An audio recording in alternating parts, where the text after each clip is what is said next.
up this meeting, and welcome everyone to this exciting Burns at Ellisland seminar by Professor Gerry Carruthers, and I'll say more about Gerry in a moment, but I'll introduce myself. My name's Joan McAlpine, MSP, and I am the chair of the Robert Burns Ellisland Trust, which is a very new trust which on the 20th of April took over the assets of Ellisland Farm. We're a membership organisation, small at the moment, but we're hoping to become much bigger, and I hope that many of you will join us after this seminar. We're very keen to get as many people as possible involved in Ellisland and working to support Ellisland, which is such a special site for Burnsians. It's Burns's first home, of course, with Jean Armour, and the place where he wrote Tam O'Shanter and many of other of his most famous works, which Gerry's going to talk more about that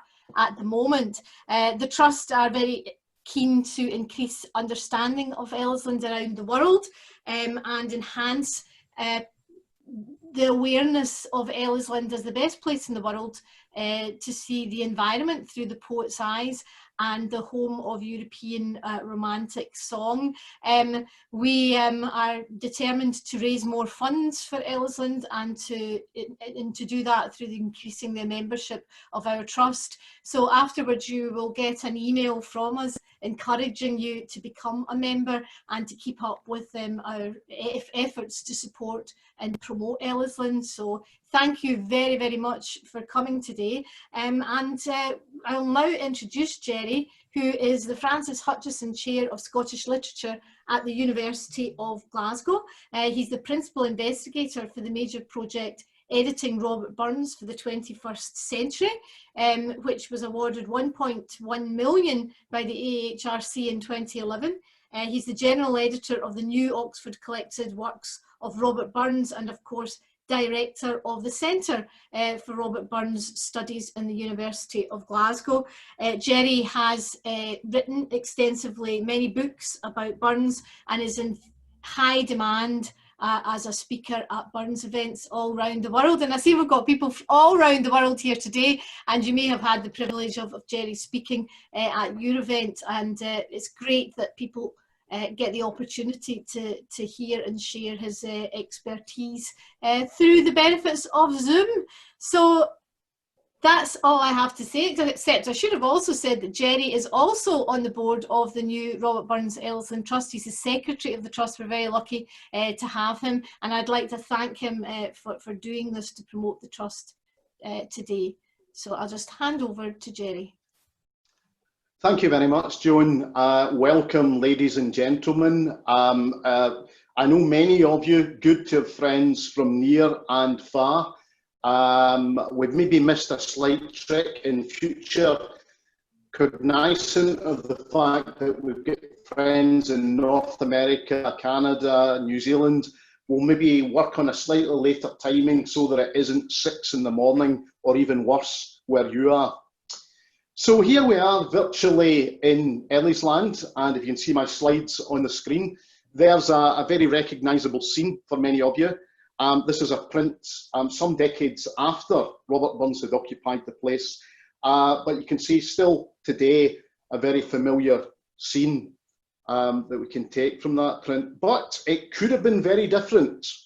We could have been, my slides have frozen here, Moira, do we know? Are you? Yeah, I'm still seeing your screen, Gerry, so you should be able to just use your PowerPoint controls as usual. Just trying to use the arrow down. Yeah. Brave new world. It's not working. Oh. Right, sorry. There we are. We could have been here instead, and that is Port Glasgow, or near enough. Because basically part of the reason for Robert Burns ending up at Ellisland was to do with the excise service. He has a long harboured desire to enter the excise service, and Robert Burns is the kind of man that does his homework, and he had worked out that there were 3 places that offered quite lucrative pickings in government service, and those 3 places were Glasgow, Dumfriesshire and Port Glasgow. But for various reasons, he ends up in Dumfriesshire. We'll cover some more of those reasons today. He doesn't end up in Port Glasgow. And this is the beginning of a very interesting career generally for Robert Burns, and one around which there surrounds a lot of myth and a lot of nonsense. Some of you heard me before talking about the myth that Scotland was very bad to Robert Burns by making him be a taxman, and that Burns didn't really want to enter the excise service. The evidence shows that he is very keen to enter the excise service. He courts patronage. He's desperate to get in there because it's a lucrative career with other things potentially. And also it's a very respectable position in society that annoys the hell out of the people from whom you're trying to collect tax and excise fees.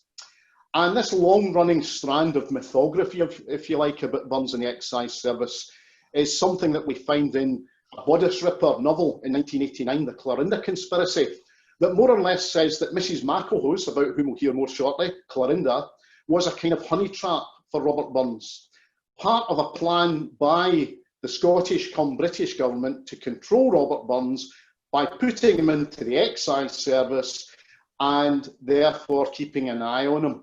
And in the Clarinda Conspiracy, we have Burns being interrogated before going off to Dumfriesshire by his excise superiors.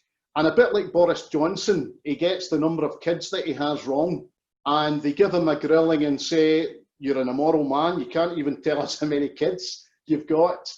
And this is really a fabricated scene that has got no basis in reality. And this scene and other scenes are used to imply that the government have intimidated him, they've got him where they want him. Now, the ghost of truth in this myth is, in fact, that Burns, when he was looking around, hopeful of an excise position, was very aware that his reputation in Ayrshire, having fathered at least one and maybe more than one illegitimate child, meant that he should maybe move away from Ayrshire. The other thing that we might come back to a wee bit was that he was involved by this time in church politics. The moderate Proddies against the hardline Proddies, Scotland, you've got to love it, and Burns was part of the moderate Protestant faction. We'll come back and say maybe a wee bit more about that, but he was kind of fed up with the hardline Calvinism of Ayrshire. That and his personal circumstances made him think an excise commission somewhere north of Ayrshire would be good.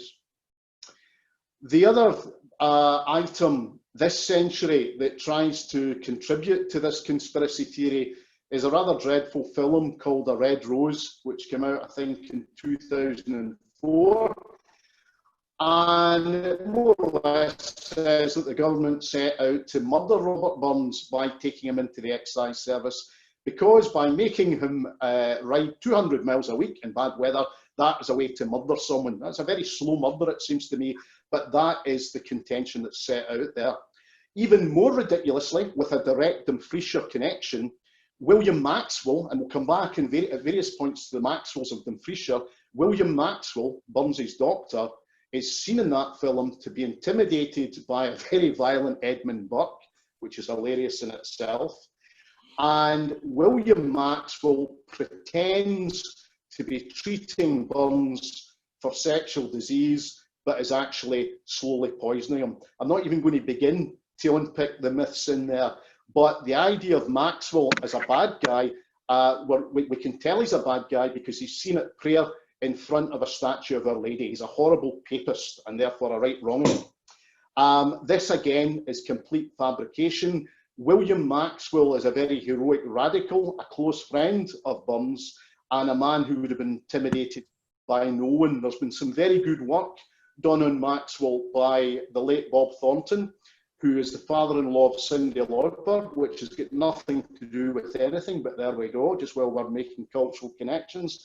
And Maxwell is a man who's been very badly treated by Burnsians down through the decades, and this film in 2004 just takes the tin can for finally wrongly traducing his reputation. We'll come back to the Maxwells, as I say, because Maxwell connection is very important for Burns, beginning in the Ellisland years.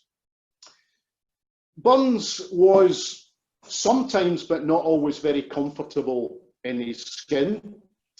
And one of the places where he was quite comfortable in his skin was in being in the excise service. He knew, as I've indicated already, that he was spoiling folks' fun. And that's one of the reasons that after the Ellisland periods, when he's in Dumfries, one of his songs is the Deal's a War with the excisemen. He knows the excisemen are unpopular, and he has great fun with this and makes a song about it, where in that print there you can see the devil carrying the taxman away with imps of hell behind him, and the people in the streets, probably Dumfries, cheering on as the devil takes him off to hell. So Burns had a very wry take on his role as an exciseman, and we're going to speak a wee bit about that excise career today in various ways. It would take a whole hour or more to do that justice, as with many of the themes I'm touching on today.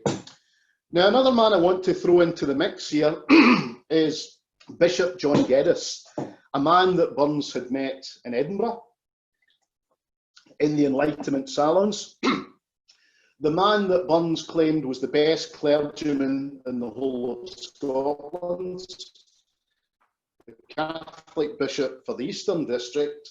And through Geddes, Robert Burns gets his first European reception, because Geddes arranges for copies of the Edinburgh edition of 1787, Burns's big book, Scots Poems Chiefly in the Scottish Dialect, the second edition, to go to the 3 Benedictine houses in Germany that are staffed by Scottish monks, the 2 Scots colleges in France and Spain, and the Scottish Catholic clergy in the Vatican. These guys are all sitting, reading Burns, probably laughing at his Kirk satires. It's a shame, nothing much has changed. Scotland again, sectarian Scotland, not really, I only half mean that. But Geddes is a man that Burns meets in Edinburgh. Geddes is good to him, and they maintain a correspondence. And when Burns moves to Ellisland, one of the first people that he writes to, Jean and the kids are still in Ayrshire. Burns has come from Edinburgh after his 18 months, more or less, being lionised in that city, and he settles in Ellisland, and he writes to Bishop John Geddes on the 3rd of February 1789, and it's a very interesting letter. He says, "I had good hopes of my farm, but should they fail, I have an excise commission." And he goes on in the rest of that letter to talk, as it says there, about the stigma affixed to the character of an excise officer. What he has in mind clearly is the image of the taxman in the Gospels, and writing to a Catholic bishop, he knows that he's going to pick up on those references. And Burns, half jokingly and wholly seriously, says, the character of an excise officer, well, you know, that's not a very popular thing to be, but I do not intend to borrow honour from any profession. A typical Burnsian reflex, I am my own man. And he says, more than ever, I'm an enthusiast to the muses. I'm determined to study man and nature in that view incessantly. And he more or less says also, I am going to be a better man. I'm going to think about morality. I'm going to be a good new married man. And he says in that very famous phrase, I have tuned my lyre on the banks of the Nith River running past Ellisland. Already we pick up the fact that he's being inspired by the geography, by the beautiful location. And he says in the extract there to Geddes, you will see in your book that I've been writing. Now, this book was a copy, Geddes' own copy of the Edinburgh edition that Burns had borrowed, and into that book he added 12 or 13 new poems and songs, depending on how you count them. And 2 things are interesting about those poems in general, and one of the interesting things is that those poems are very often religious. The religious Burns is something we need to return to. He's thinking about religion in his early months in Ellisland. And the second thing is a new phase of Burns's nature writing that we don't really have time to go into today. although I'll give you a couple of flashes of that. Again, that would take up a whole seminar. He writes to Geddes, I've mended my ways, I'm going to be a good man, a good poet, I'm going to work hard. And a lot of that lasts, but not all of it, because Rabbie can't help himself where the women are concerned. And that doesn't change at Ellisland or through the Dumfriesshire years. Now that book, The Geddes Burns, has a long and illustrious history where Burns is writing these new poems in manuscript form. And eventually, at the beginning of the 20th century, it falls into the hands of an American called Bixby, who produces 443 copies, I think, for the Bibliophile Society of Boston. And it's one of those items that any Burns collector wants to have. We don't have a copy, I think, at Ellisland, and it would be a good addition to our library. I think I'm going to see if I can source one of those facsimiles, one of those rare 400 volumes, because the point that I'm groping towards here, or one of the points, is that this is one of the Ellisland books. Burns has been writing it on his tours, but he finishes it at Ellisland, and he's promising to send it on to Bishop John Geddes. And we'll hold on to the idea of Geddes a wee bit in other ways as we go on. Now, one of the poems that he produces in the Geddes Burns is written in Friars Carf's Hermitage. And there we see Friars Carf in the slide, just along from Ellisland. And written in Friars Carf's Hermitage has the persona of a beadsman. This is quite remarkable for a Presbyterian poet in the late 18th century. He is assuming the persona, the voice in this poem, of a hermit saying his rosary. This is the beginning, before Walter Scott and some others, of Scottish literature rediscovering a kind of medievalism. And part of the reason that Burns rediscovers that medievalism is because he's hanging out with his best buddy from Friars Carf, Robert Riddle. Captain Robert Riddle is an antiquarian. He's interested in the medieval period. He's interested in the Roman period. He collects coins. He writes songs and tunes. He's more of a collaborator with Burns than many people have realised, because we're obsessed with this idea of Burns the solitary writer, a very post-romantic idea. And for Robert Riddle, Burns collects together the Glen Riddle manuscripts, which also end up in America. His choice poems, songs, and letters, where he adds lots of material for Robert Riddle, becomes a gift to the Riddle family. Again, these volumes go overseas to America, and in 1912, 1913, they're repatriated, and the Glen Riddle manuscripts now sit in the National Library of Scotland. And so they should. But this is another example of an Ellisland book. We've got the Geddes Burns, we've got the Glen Riddle manuscripts, and we've also got the Interleave Scots Musical Museum, which is in the Birthplace Museum in Alloway, quite rightly. Again, this was bought from America for £4,000 in 1963. And that's another Ellisland book, because the Interleave Scots Musical Museum is a copy of a couple of volumes of the Scots Musical Museum. Burns has pages in between the printed pages where he's adding material in his own hand for a future edition. And it's a very famous collection where we see almost Burns using these books as a kind of laboratory. The Interleave Scots Musical Museum in Alloway, the Glen Riddle manuscripts in the National Library of Scotland, and we've also got the Geddes Burns. These are amazing treasures that, in a sense, quite rightly, aren't at Ellisland for all kinds of reasons, but are books from the Ellisland period. And one of the things I think we've got to do at Ellisland is begin to think, especially in this virtual age, about reaching out with these national and international connections and beginning to map out that influence of Ellisland and making more explicit connections.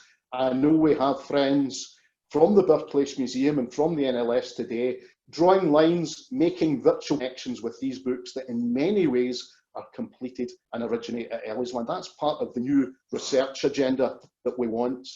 One of the other things that goes on with Burns back and forth to Friars Carse to Friars Carse is working with Robert Riddle. They plot a parish circulating library, and we don't really know enough about the books planned for that and what was going on.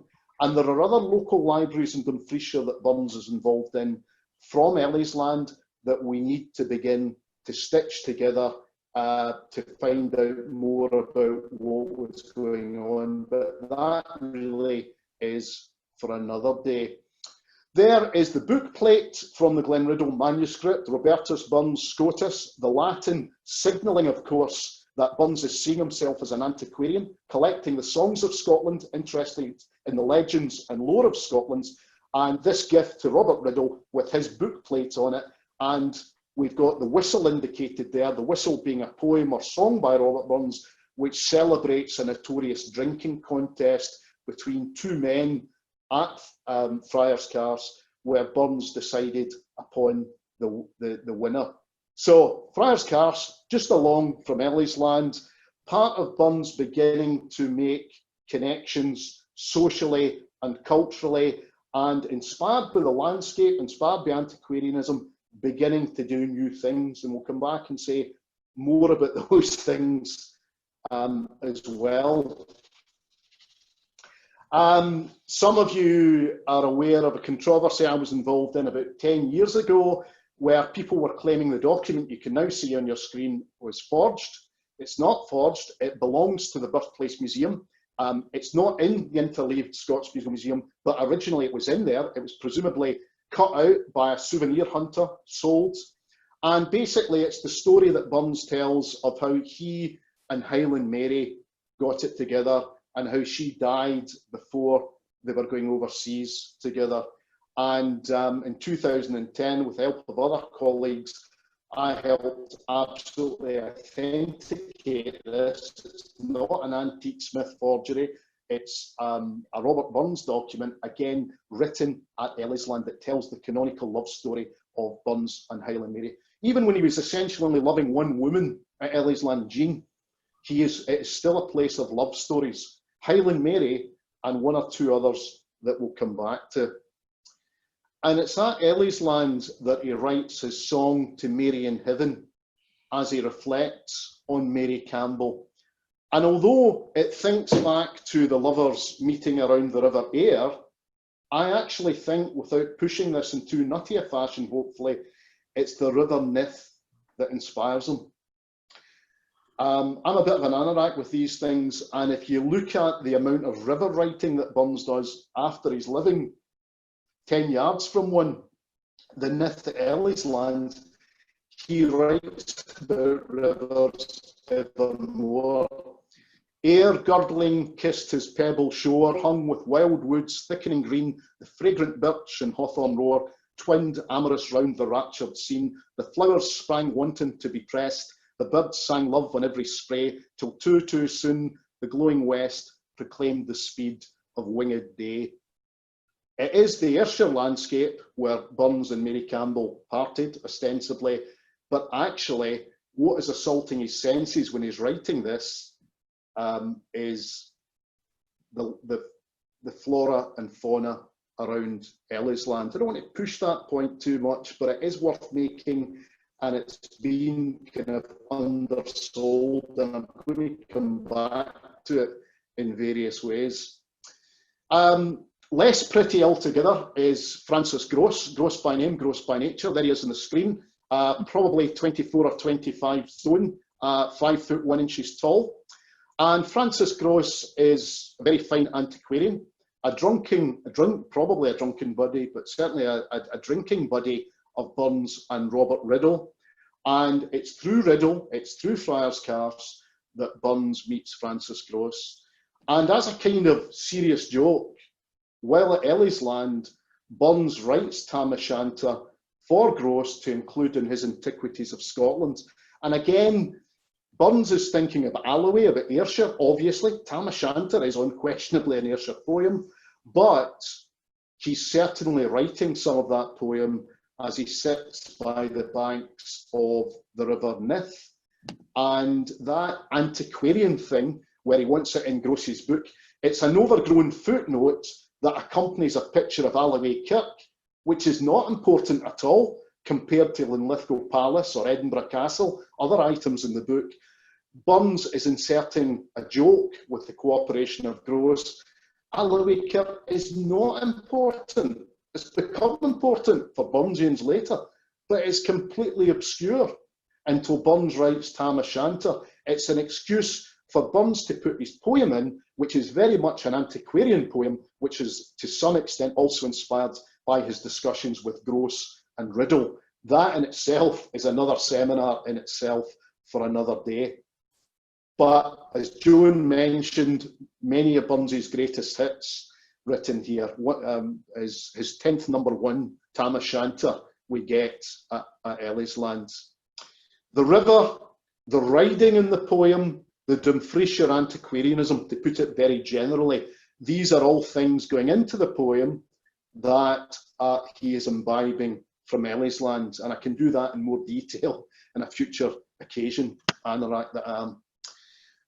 Talking of greatest hits, Auld Lang Syne, which is written for the Scots Musical Museum, is produced in 1788, and the note in the Scots Musical Museum says it's taken down from an old man singing, and well, no, it's not. This is an antiquarian conceit, an antiquarian lie, really, because Burns wants to dress this stuff up as older than it is, even though this is the 4th or no, the 6th version of Auld Lang Syne through Scottish literature, but Burns takes it and makes the famous one that we know today.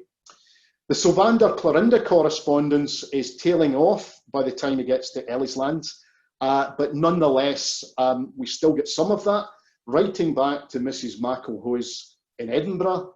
And the really unfortunate thing is that I suppose Burns's last #1, A Fond Kiss, Ellisland misses out by 1 month because it's probably written in full draft in December 1791, and Burns leaves Ellisland in November 1791. So we just miss out on that one at Ellisland, but there we go.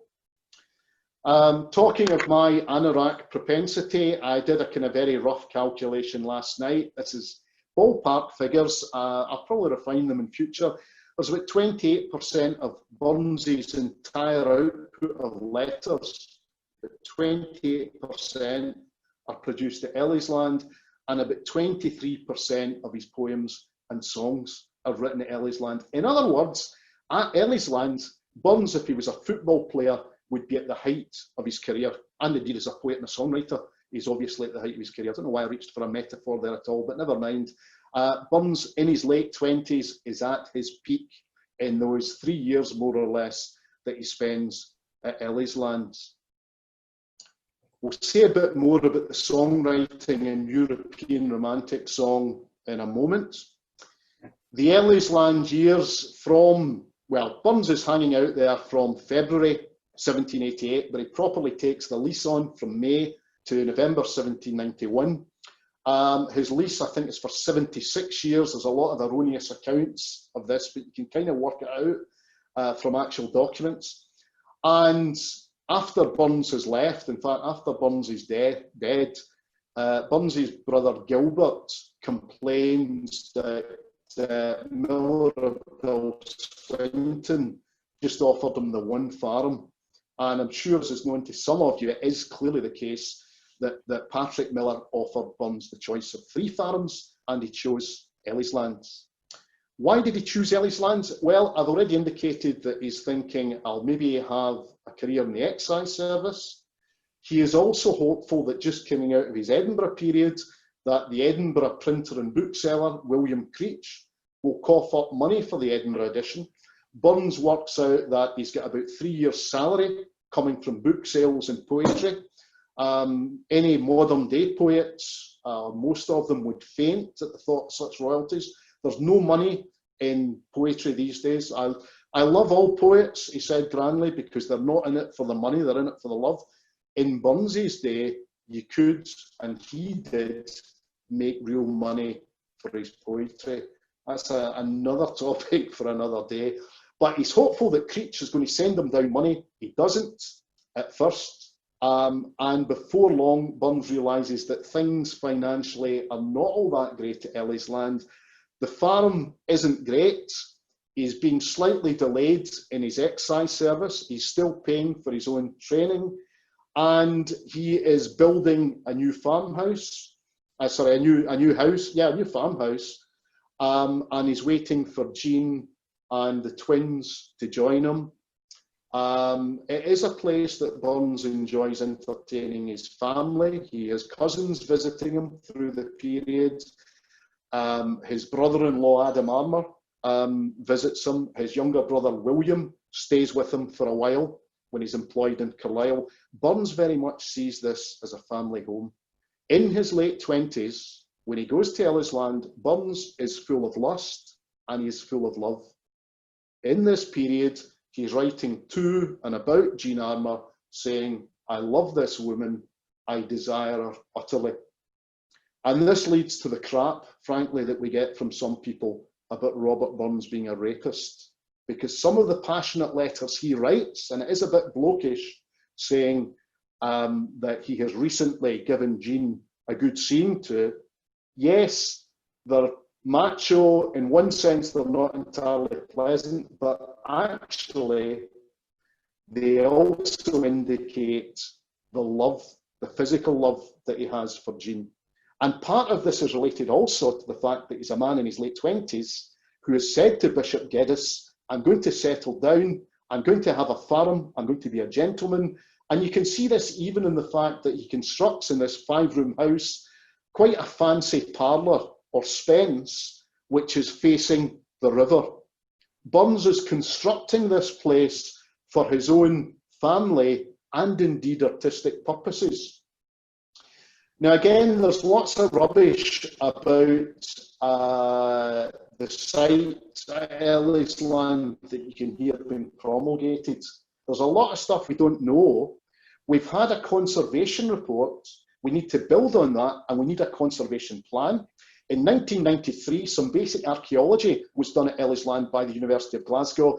I'm proposing that there's a revisiting of some of that archaeology and an extension of it. It is possibly the case that more or less the entire house or cottage came down in 1812, 1813, but the walls were reconstructed along the same foundations. But we need to know more about that. It may also be the case that the windows where Burns would habitually, in various houses, use a stylist to write poetry, it may be that those windows had poetry on them, and there are stories there that can be investigated, and indeed, if it's true, the archaeology is quite likely to find fragments of those windows. It may be that we're actually contemplating, God help us, a Dead Sea Scrolls project, but hopefully not quite to that extent. The story goes that when Burns left Ellisland in 1791, he fell out with the man who was taking over. Burns and his family had their goods sold, and apparently, although this sounds a bit apocryphal, they argued over the price of a manure heap. And then later, so one of the legends goes, Burns sends Adam Armour back to smash the windows under cover of darkness. We could probably even establish whether that happened or not with the help from some archaeologists. But Ellisland as a place is where Burns has an imaginative version of himself as a family man, an exciseman, doing a little bit of farming perhaps on the side, and also as a man who is going to write, as he does, songs and poems. And during this time, he's back and forth to Dumfries. Now, I calculated last night that there are about 135 songs written at Ellisland. And it's quite interesting just to consider the titles. Some of his best love songs are written there. And something else that relates to Bishop John Geddes and the Maxwells and Dumfriesshire Catholicism and Episcopalianism is Burns's Jacobitism becomes especially pronounced at this point. Half of Eddie Reader's repertoire is from the Ellisland period, actually, when you look at it. Carol and the King Come, Killiecrankie, The White Cockade, love songs like John Anderson, My Joe, which is Burns almost having, in a sense, Gene Armour thinking about him. It's his equivalent of Paul McCartney's When I'm 64. And we get the Campbells are coming, the Banks of Doon, and Ayrshire River, of course. But rivers predominate. There'll never be peace until Jamie come home. This is Burns creating the Jacobite corpus to a very large extent at Ellisland. Why is that happening? But partly because he's mixing with Jacobites in Dumfriesshire. And his love of Jacobitism, which predates that, as I say, becomes more pronounced. Now, we get to something really important and startling about Ellisland, which I suppose is our main hook today that we're going to hang a lot more on in future, where we would claim that Ellisland is one of the great cradles of European romantic song. And I want to trace that a wee bit for you quite quickly. I could do a lot more detail on this in future, and I suggest we do Burns and Romantic Song. I suggest we do the Ellisland years, the producer's cuts, the Ellisland albums, because there's at least 7 albums in there we could do. The Songs of Ellisland as an exhibition series, as a seminar series. And I just want to sketch this just now. My absolutely favourite classical composer, Arvo Pärt, the Estonian, does a drop-dead gorgeous version of My Heart's in the Highlands in 2000. So there is the legacy of Ellisland going on. And another quick example, James Macmillan produces in 2008 his Lament of Mary Queen of Scots, dedicated to me. I just thought I would put that in there. And there again is an Ellisland song. European Romanticism, Robert Schumann sets My Heart's in the Highlands in a German version sung by Clara. Who else picks up on the Ellisland period, where Burns is bringing together the Highlandism, if you like, and developing the Highlandism that goes back certainly to James Macpherson, that Walter Scott is going to contribute to just a bit down the road. But it's this Ellisland crucible that's creating this romantic Scotland that that romantic Europe is consuming. And we see this through the 19th century, so that settings of Burnsian Highlandism are also done by Brahms, Beethoven, Mendelssohn. Haydn sets My Love, She's But a Lassie Yet. So Burnsi's Ellisland creativity is a major European cultural strands. And as well as this classical heritage, which I think in some ways is the most impressive, I know that most people have a preferential option for folk or traditional music. And indeed, many of those songs that I've very fleetingly thrown past you are also very much part of the trad repertoire. A pipe dream, an ambition, something we might do at Ellisland, riffing on Burns, riffing on European Romanticism. Ellisland would be a great place to have a Scottish centre for songwriting and performance. That would take huge resource, it would take money, but it's the kind of thing that one could begin to do on a modest scale, especially in this new online world that we inhabit. Now, I mentioned the Maxwells, to whom Burns is reaching out while he's at Ellisland. At one point, he has a broken arm and he's laid up and he's corresponding with the Jacobite lady, Lady Winifred Maxwell. She sends him a snuff box, which is inlaid with a portrait of Mary Queen of Scots, who's on the screen. The other lady is Lady Winifred Maxwell's mother. I couldn't find Lady Winifred herself. And Burns writes back to her saying, I revere this object you sent to me. I love Mary Queen of Scots. This is an astonishing moment in Scottish cultural history. This is the beginning of Mary Queen of Scots becoming an icon. And what does he also do? he writes the aforementioned song as set by James Macmillan, where Mary Queen of Scots is thinking about the oncoming spring, about her son, James VI, and fearfully looking towards what might happen to her, not knowing but fearing that she will be executed, as indeed she is. And in this song that Burns writes, it's clearly, as he's laid up with a broken arm, it's clearly the environment in Nitchdale of Ellisland. Now blooms the lily by the bank, the primrose doon the brae, the hawthorn's budding in the glen, and milk white is the slayberry white before turning red. The meanest hind in fair Scotland, and Burns has seen deer around Dumfriesshire, may rove their sweets among, but I, the Queen of Scotland, maun lie in prison strang. He's thinking of Mary Queen of Scots in her prison. He's thinking about himself with his broken arm at Ellisland. Now, Burns, in this period, just as I move sort of towards an end, doesn't give up his interest in politics. We should be careful about narratives that say, you know, he goes into this sort of semi-sequestered country life. He's writing about hermits, etc. He's left politics behind. Well, he hasn't. He's still interested in church politics, which I don't think I'm going to have time to do today. But also, as we follow on from the French Revolution, he becomes certainly, once he gets to Dumfries in a couple of years' time, interested in the politics around the French Revolution. But the thing that he's immediately interested in that is really under-researched is the borough and the county politics of Dumfries. He goes on to write a lot about Dumfriesshire politics that critics haven't paid enough attention to.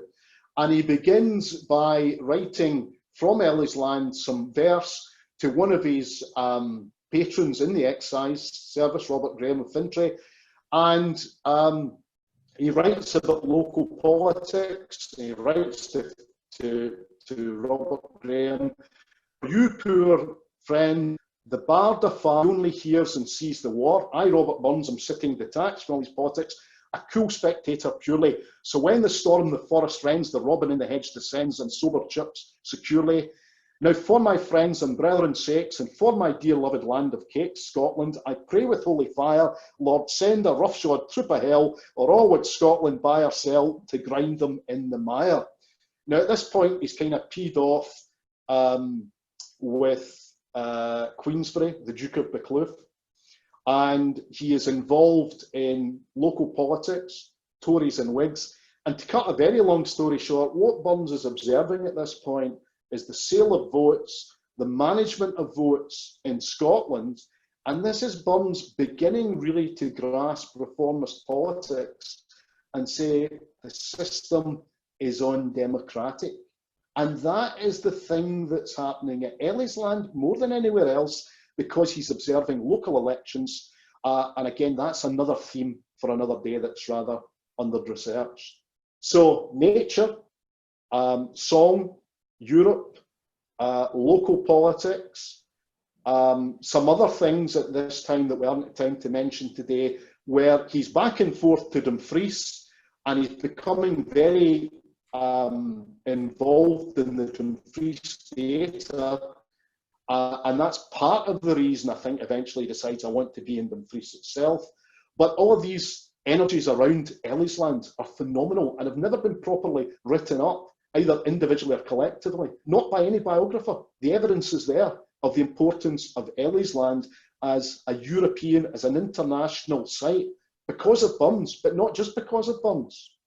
And just to end up, by chance, a very kind colleague sent me some slides the other day, because his wife's father was involved in 1956 in the installation of electricity at Ellisland. And there he is, as Burns, standing next to another bloke playing Patrick Miller, looking suitably astonished, as Burns would, at the coming of electricity. And there's some other photos from that time. The signage is quite interesting. Ellisland Farm, once occupied by the poet Robert Burns. And there's another slide mentioning that he wrote to Mary in Heaven there, the poem In a Wounded Hair, Tam O'Shanter, etc.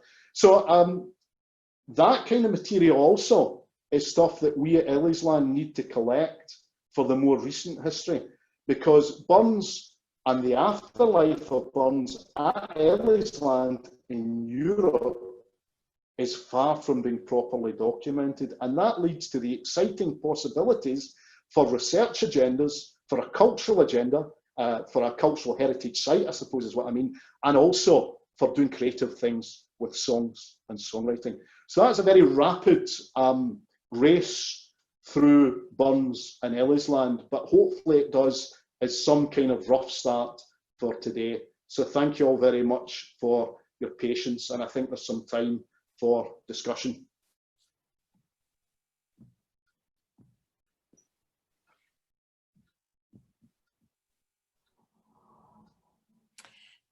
Thank you very much, Gerry. That was absolutely fascinating and set so many hairs running, if you pardon the pun, in terms of how we can have more of these kind of seminars and explore different aspects of Burns's very rich life at Ellisland. I particularly was particularly taken with the idea of the Ellisland albums and the greatest hits. That's definitely something that I think we could develop. So thank you very much, Gerry. I know that we do have times for questions, and I think the best way to ask the questions is if you could indicate. We've actually got 123 people participating in this seminar, which is just astounding given that we publicised it quite late in the day. So that's fantastic. If you would like to ask Gerry a question, there's a chat function on Zoom. You put your cursor to the bottom of the screen if you're not familiar with it, and there's a little icon which says chat. And if you press that icon, you can then write a message in. And many of you have already written messages in, particularly messages of welcome, saying where you are around the world, which is really nice to see. Any questions at all for Gerry? We have a little bit of time to answer them. Maybe I could start off, Gerry, by asking you a little bit about when you talked about Burns's Jacobitism in Dumfriesshire. Are there already connections between Burns enthusiasts around the world and the whole Jacobite movement around the world? Because obviously a lot of people are interested in that, but it's only when I was listening to you there that it struck me that perhaps there's relationships that could be developed there that haven't been developed yet, and is that something that we could maybe explore in future? I think it probably is, Joan. These things are probably a bit underdeveloped because Jacobitism these days in Scottish culture is a bit like the wallpaper. We don't see it, it's just there, and we enjoy the songs, and it's been stitched into a modern version, I suppose, of Scottish nationalism, if not politically, culturally, and that's fine, there's nothing wrong with either of those things, but we take it for granted in some ways. And actually, one of the things that is going on with Robert Burns, as I've sort of indicated, William Maxwell comes from a Jacobite family and is very radical. And he probably, although it sounds apocryphal, literally dipped his handkerchief in the blood of King Louis at the execution, because Maxwell is at the forefront of all revolutionary activities. And not for nothing did the British government slightly fear that Jacobitism might lead to Jacobinism. So there's that kind of connection. And Burns is hanging out with several Catholics and Episcopalians in the excise service and elsewhere. And it's kind of a relief for him, because Burns remains a sincere Presbyterian, but he first gets interested in Jacobitism back in the 1780s, I would argue, because he knows it gets up the noses of the hardline Calvinists. And that's when he starts writing about the Stuarts, when he starts writing Jacobite songs. So this is a strand that goes right through, but he actually meets more Jacobites in Dumfriesshire than he'd ever met before. You know, Jacobite centres around Traquair, around New Abbey. You know, there's the connections of Bishop Geddes also are open to him, because Geddes has Catholic Jacobite connections that have been open to Burns as he's collecting songs, as he's writing about the Jacobites and other things. So there's probably a lot more that can be done there. But Jacobite Dumfriesshire, the Jacobite Southwest, is a slightly undersold cultural phenomenon, because we tend to think, obviously enough, of the Highlands. Yeah.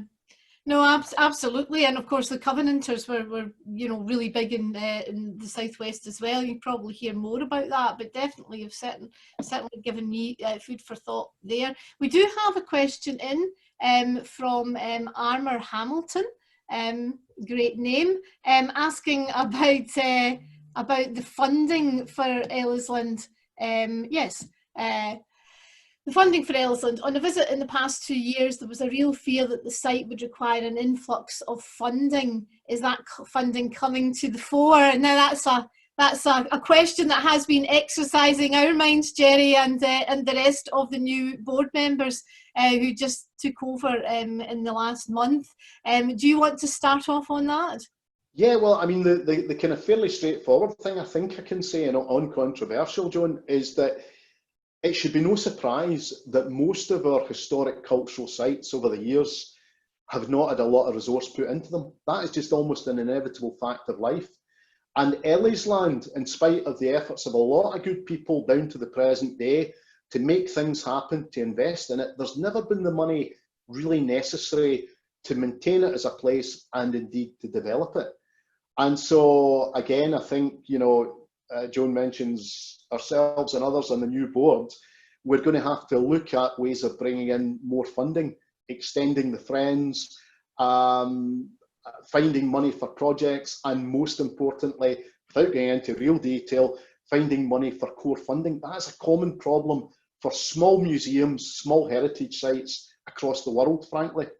And that, you know, Ellisland is no different. So there is some ambition to be entered into, some hard work, and some slightly scary territory, because cultural sites, especially at this point, are vulnerable and fragile, and we need to do our damnedest to protect sites like that.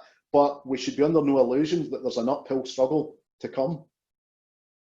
Yeah, absolutely. And I mean, in my other job as an MSP, one of the things that always strikes me is that you see, you know, there's money that's gone into fantastic capital projects, and then you find that you have this wonderful facility, but there isn't the money to run it. You know, that's why we have to be cautious about how we take Ellisland forward. And you've talked already about the conservation plan that's needed to explore the place as well. But yeah, just for those out there, the Ellisland was left to the nation in 1922 by a benefactor, and a trust was set up to look after it. And over the years, that trust accumulated funds. It was populated by ex officio people who were there on the board by merit of their jobs, such as the Clerk of Dumfries, which doesn't exist anymore, or the Sheriff of Dumfries, that doesn't exist anymore. So it was quite archaic, and the reason it decided to wind itself up a couple of years ago, and a new trust was appointed in April. However, by the time that we took the reins, so to speak, the reserves of the old trust had been spent. And our challenge, as Gerry says, is to find ways to raise new funds and to acquire new funds, simply, you know, to core fund the place and keep it running. So we will really pleased that you've all come along today, and we'll hope we can engage with you to help preserve and promote Ellisland in the future. We have a question from Leslie Traynor. Over 10 years ago, how the geography of Burns' travels, where he stayed, influenced his poetry, was being developed for curriculum for excellent subjects in schools. Could this be revisited? Is that something that you were aware of, Gerry? Yes, Joan. I'm aware of some of that. There's been various attempts, and that was part of the inspiration where on our website at the University of Glasgow, associated with the first phase of our Burns project, work led by Nigel Leask, we've got tour maps for Burns's tours in the Borders and the Highlands. And so some of those Borders tours impact on Ellisland and Frisia to some extent, but we still don't have a full Scottish map for Scotland. And Ken Calman was talking to me again about this recently, saying, wouldn't it be great if we could have a tourism map because it's literally hundreds of sites throughout Scotland connected to Burns, his travels and his work, where you could push a button and get information. So we don't have a full data set for that yet, but that is something that certainly for schools, but also for tourism, for heritage, is something we at the Centre for Rock Burns Studies would probably be keen on. And my friend and colleague Murray Pittock, who produced the report that many of you are aware of, is precisely saying we need more connectivity in Dumfries and everywhere. And that kind of connectivity is quite easily won to some extent in the digital age with digital maps and interactive things. So absolutely, that's the kind of thing that needs to be further developed. Yeah. How is Burns taught in schools generally? Have we got a lot of more work to do there? Is it getting better? Some schools are great. I mean, you know, I've been to some of these. I mean, I know there are other friends and colleagues in today who've been party to and organised school contests. You know, Bridgeton Burns Club does wonderful work with schools, in the schools and beyond, working with really dedicated teachers. Most schools, as we know, do things around about Burns Day, and there's a handful of Burns poems taught sometimes at higher level. So there's lots of good stuff going on, but there's still, to some extent, an image problem, I would suggest. And I'm not quite sure how we solve that, but we need to do things like saying Burns in European song, to say he isn't just a boring local figure. I mean, nothing but Burns does or is involved in is boring, and the local is very interesting, but people have that preconception. So again, it's about making connections. We're hoping at the University of Glasgow to run a CPD day for teachers, perhaps with our friends in the Burns Federation next year, and also with the Association for Scottish Literary Studies, and as well as us hopefully passing on some material. Especially in the Burns world where there is such knowledge, we want to hear and be taught by the Burnsians. Every Burns event I do, I learn from fellow Burnsians, which is a wonderful resource. So the point of the day we hope to run next year is about exchanging information and speaking to teachers and others and advancing the educational agenda.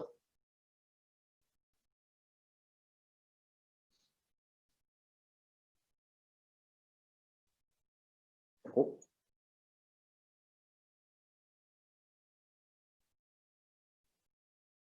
John, you're muted.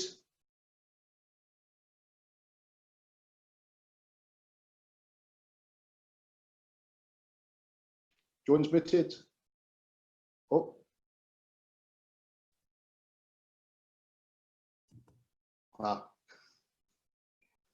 Can hear you now, John. Can you hear me? Oh yeah. How many people would love to be able to mute a politician at the touch of a button? Thank you very much for that. We have a number of other questions. There's a quite interesting question from Tom Hughes here, particularly relating to your talking of songwriting, and he touches on the local Jacobite links, which we've already discussed. But he says, could I ask you whether there's an element of encountering a different musical culture in Dumfriesshire because of the songs were based on border pipe tunes? There might be a wee bit of that, Tom and everyone, but I'm a wee bit sceptical. Let's unpack this a wee bit. And, you know, my pal Freddie Freeman, for instance, goes down this line where he says that Borders piping traditions influence Burns.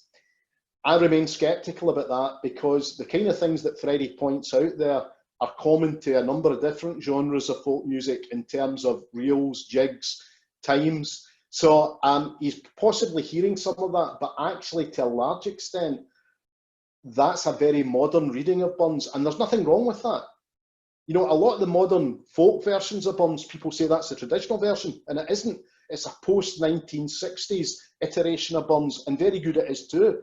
But we fall into the trap too easily of saying there's an authentic Burns, and there's actually no real evidence that Burns is encountering Borders pipes. And that's not me looking to rain on the parade, as it were.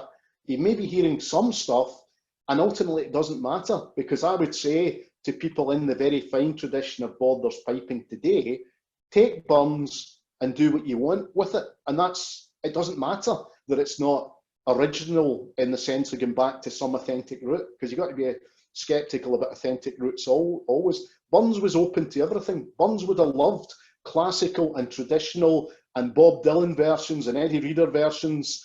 I think he might have drawn the line at Michael Jackson and the dude that was married to Liza Minnelli's daughter, or was it Liza herself? I don't know. But David Guest, that's him. But by and large, Burns was open to it, and that's the great thing about Burns. You can iterate him any way you want. You can be creative. I'm still threatening to do some recordings of Burns with 3-part Beatles harmonies. And I think, you know, why not? Do what you like. But where there's evidence of stuff that belongs in Burns's time, but great. But, you know, most of the modern folk renditions, Burns wouldn't recognise. He'd go, what the hell's going on here? And it doesn't matter. But we shouldn't be too hung up on authenticity, is my short answer to that. Yeah. We also have another interesting comment on that theme from Gordon. He's researching a series of radio programmes on Burns songs for Celtic Music Radio in Glasgow. This will be to an extent look at where he was when he collected or wrote songs and their backgrounds. He was interested that you said that Burns wrote 135 songs at Ellisland. To date, he's only identified about 70 songs from that period. So he's asking you, do you have a definitive list of songs composed and collected at Ellisland? The short answer is no, John. And I'm going to be editing the poems and songs for Oxford over the coming years. And we've got a lot of evidence about where manuscripts are written. We've got a lot of biographical evidence. And that's probably a fair shout that you can pin down about 70. But there's about another 60 or 70 that almost certainly were written at Ellisland, but something could turn up that says, actually, you know, he'd spent 3 days in Dumfries, and then that's when he wrote that. So it's a very uncertain thing.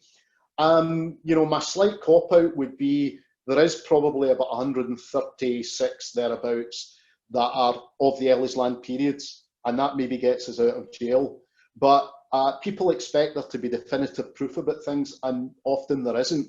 But it's a good point, because I'm hoping in the course of my editing, I mean, I know I'll do this because I'm doing it already, I'll pin down with a lot more certainty manuscript sources, dates and places of composition, but it will never be definitive. And even then, some of your best guesses that make sense 90% can be shown to be wrong 20 years later. As long as it's an honest attempt, that's all that matters. Even if it was only 70, and it's clearly not only 70, you know, we've got more beyond that certitude. What we're getting towards is absolute minimum of about a fifth of his output at Ellisland, in fact, a bit more than that. So it's a good question, more work to be done, and it's the kind of thing I'd look forward to discussing in more detail. Yeah, well, certainly your ideas in terms of developing the idea of the songwriting centre, there's lots of potential there. We talked about education about 10 minutes ago, and I'm seeing from the chat there's quite a few comments coming in about education, and I can't get through every single question, but I just want to give a flavour of what things that people are saying. So we've got Ian Gordon. Thanks for the name check, Gerry, as current president of the Bridgeton Burns Club. In our 150 years, the schools competition was part of the reason the club was formed in 1870. And Robert Higgins, former councillor in Dumfries and Galloway over Stranraer Way, says Dumfries and Galloway Education Department produced The World of Burns when Mr. Kenneth MacLeod was director, which is a considerable resource, and he has a copy, but it would require IT skills to update it to present systems. That's a bit like the project with Hamish Henderson's old recordings, getting them from cassette tape onto digital. So that's a really interesting point. Emma Harper, MSP. Hello, Emma. I'm pleased that you're able to join us. Emma is my colleague in the southwest of Scotland and is very involved in the Burns movement here. And Emma says D&G Burns Association, along with the Howth Club, and we have many members of the Howth Club here, organised the schools competition locally for D&G schools, and I'm happy to help connect folk who organise theirs. So that's great. Emma also mentions that Visit South West Scotland have created 3 routes in the South West 300, and one is a Burns route. So there's lots of joined up thinking to do there. I'm thinking more questions coming in.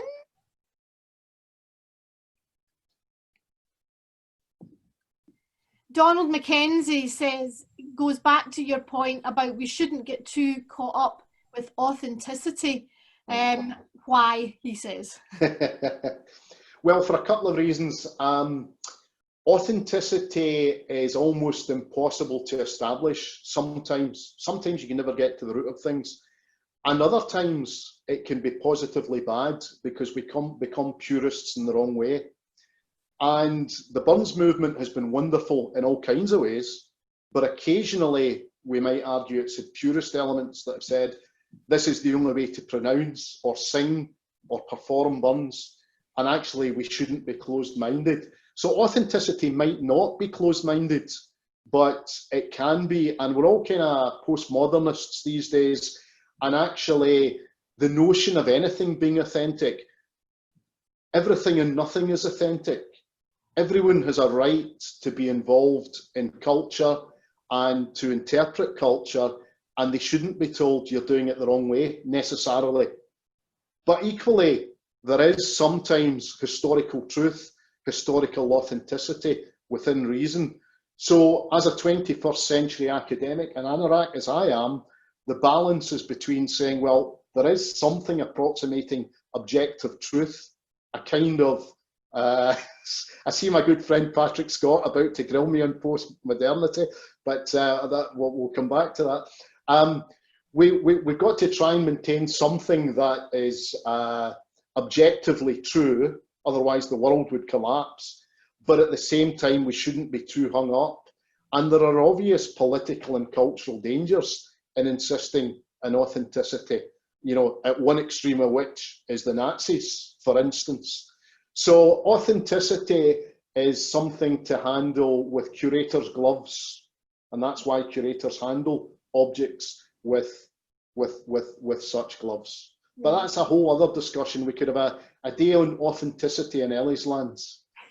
Yeah, and of course there was a debate about that before we our trust arrived at Ellisland. There was some suggestions of plans to restore it to Burns time, but of course many of the buildings at Ellisland that are post Burns are themselves very interesting and beautiful, aren't they? Yeah, they are indeed.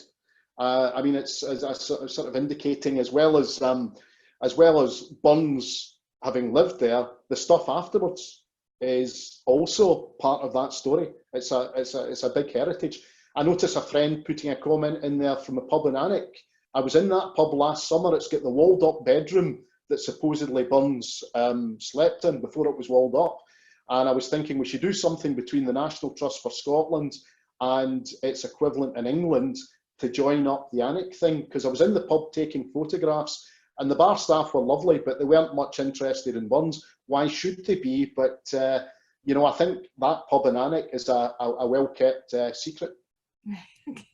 Yeah, no, I wasn't aware of that. That's very, very interesting. We've got a question from Arthur Ramsey, who says that as a long-time student of Burns and pastoral and picturesque, interesting references to the landscape and antiquarian connections to Gothic reinforce Burns as the bridge from neoclassicism to romanticism.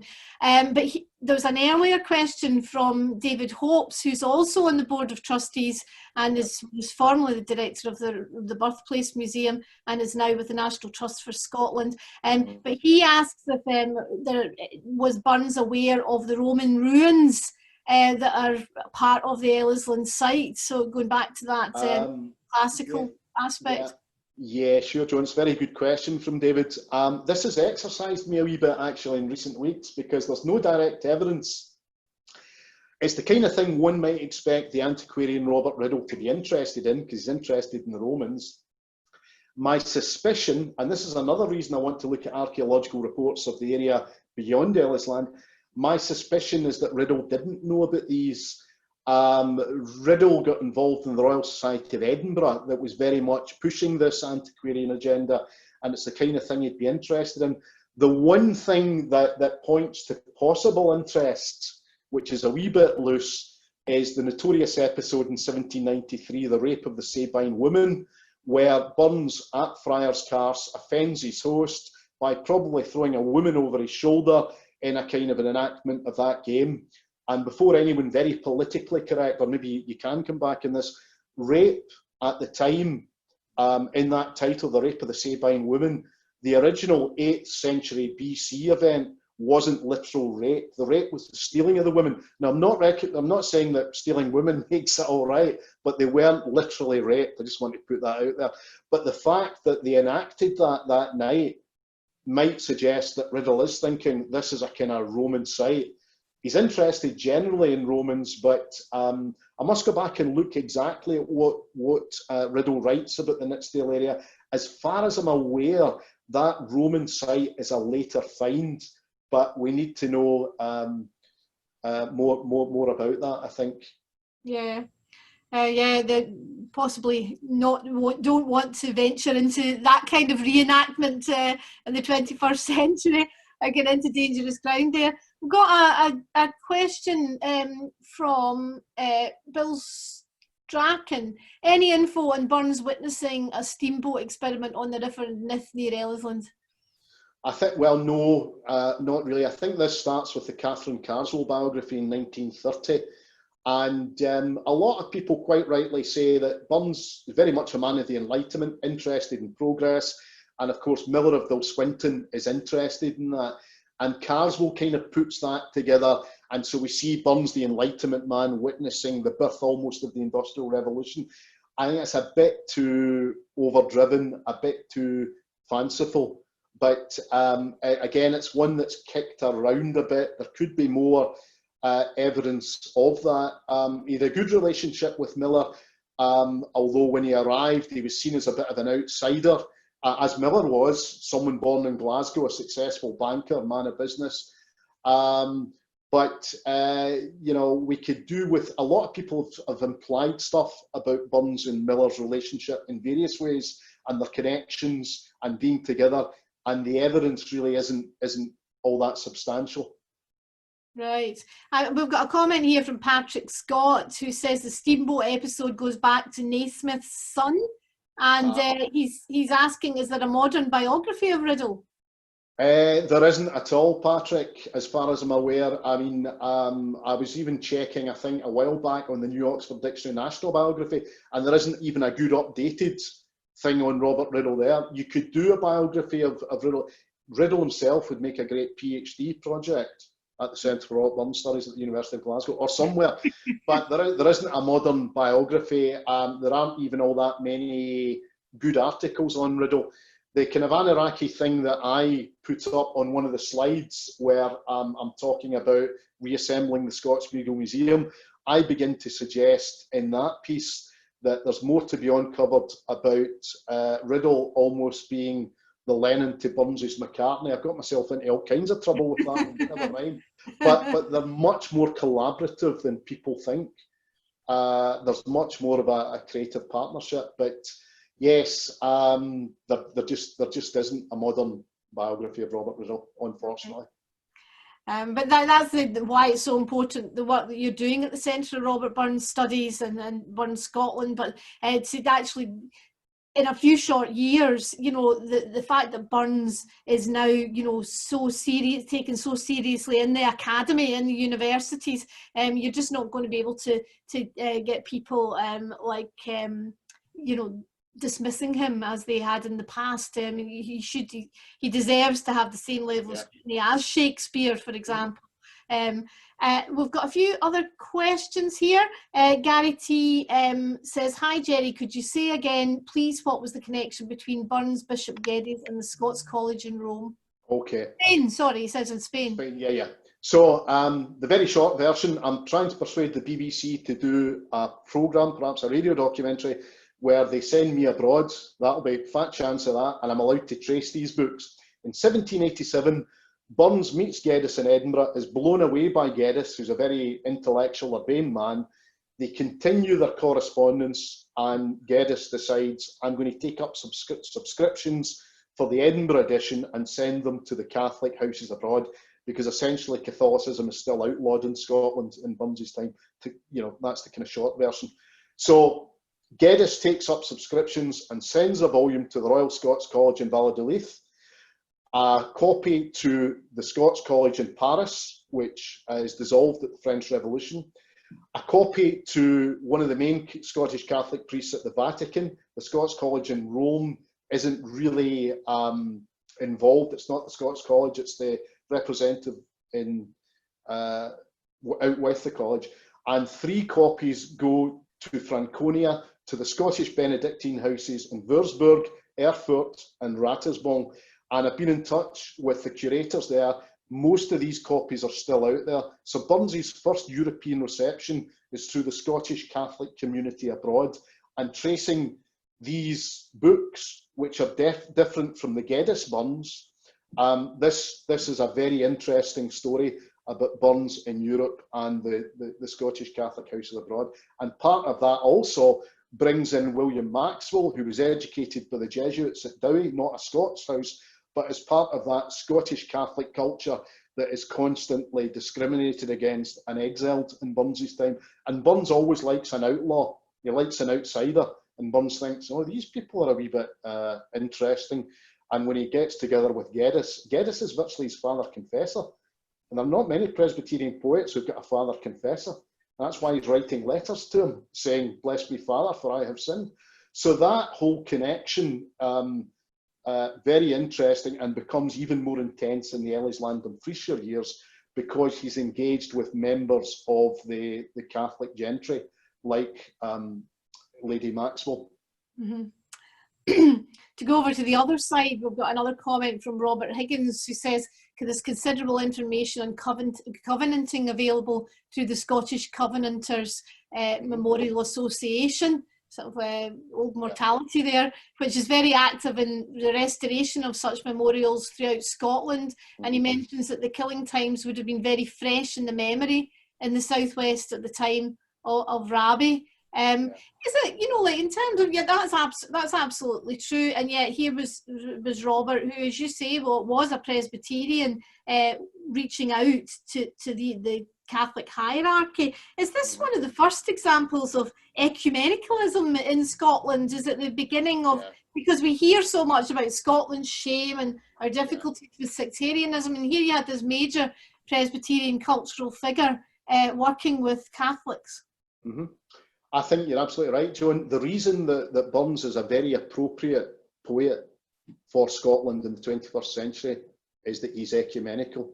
He knows there's more than one way of being Scottish. For instance, you think about his predecessor, Robert Ferguson, who takes the piss out the Highlanders, who mocks their accents. Robert Burns, in the Dress of Beelzebub, writes about the Catholic Highlanders, the MacDonalds of Glengarry, and writes defending them against the Earl of Breadalbane. A lowland poet defending the Highlands. And then we've mentioned some of the Catholic connections.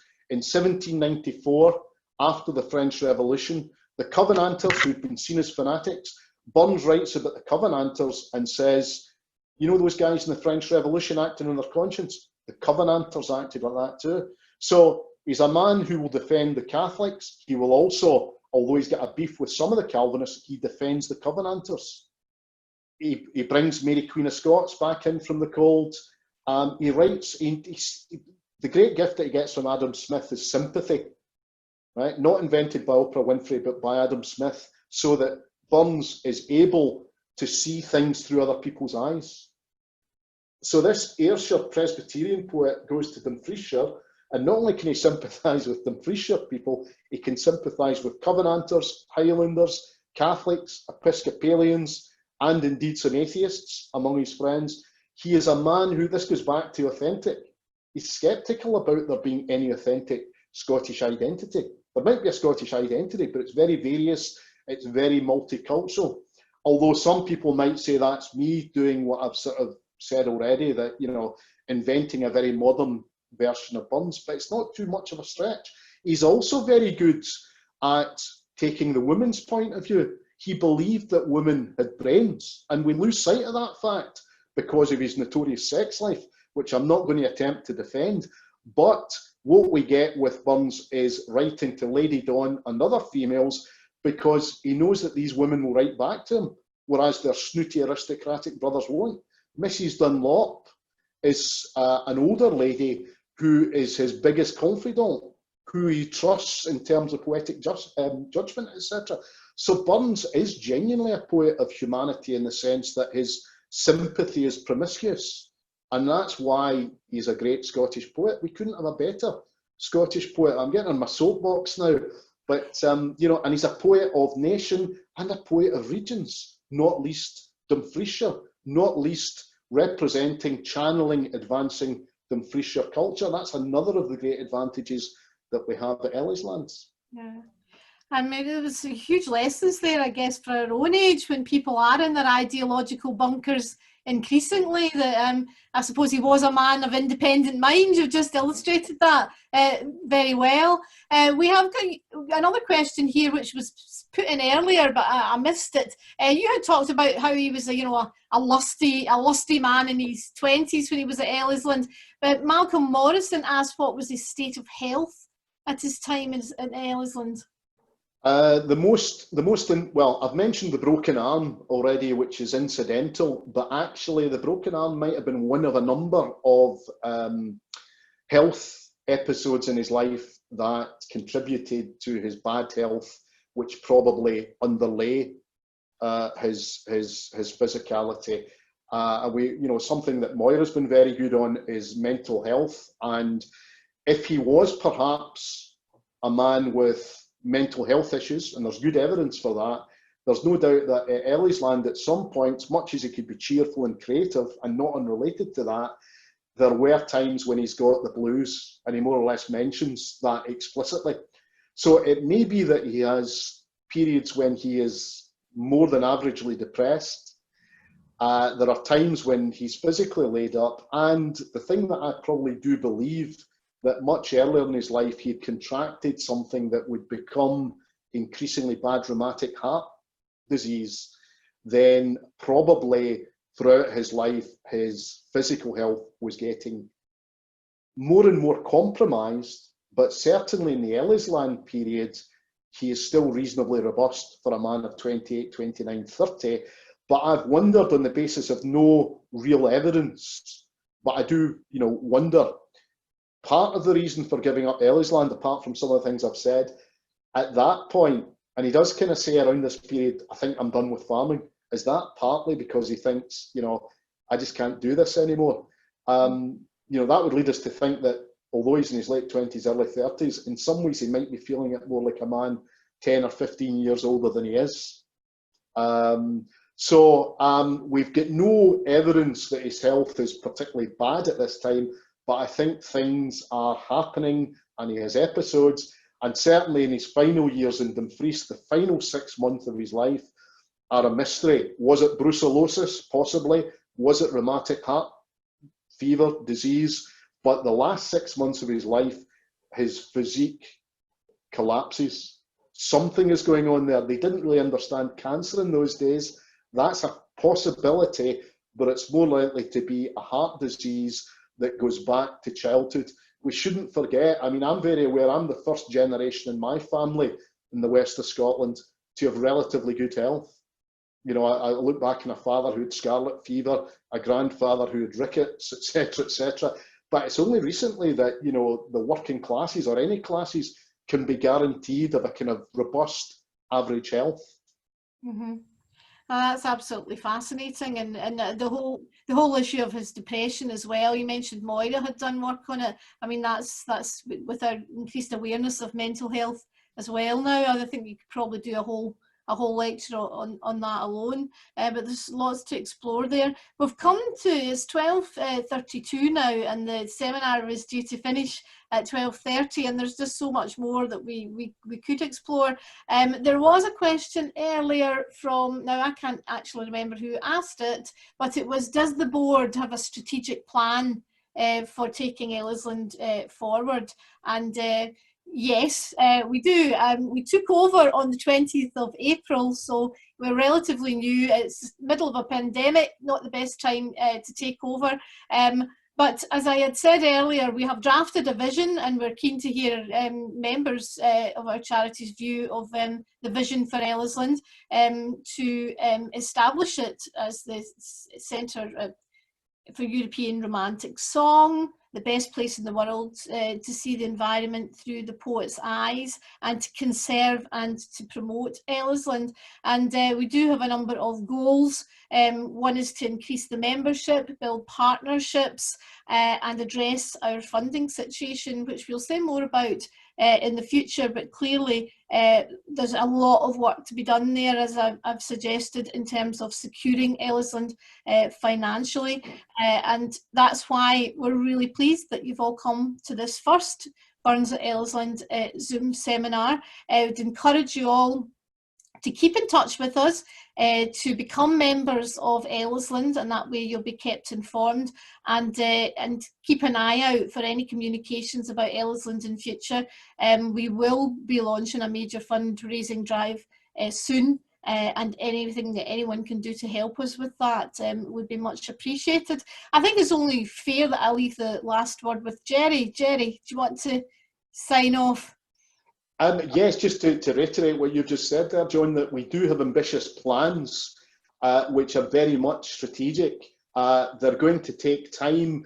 They're going to require buy-in from the good people who've joined us today. They're going to require, as John has said, partnerships in Dumfriesshire and beyond.